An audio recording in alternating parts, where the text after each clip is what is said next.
So this isn't your typical South Florida day. Been raining for about 4 days. I'm in Davie, which is West Fort Lauderdale.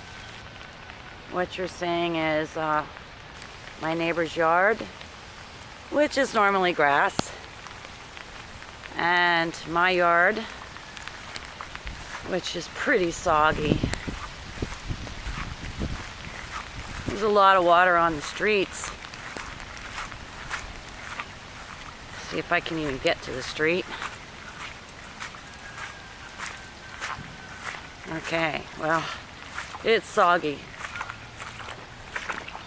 Alright, that's the end of my street. It looks like we got several inches of water on the street. Haven't got to my trash can yet. I need a paddle board probably to get it. And also a paddle board to get my mail.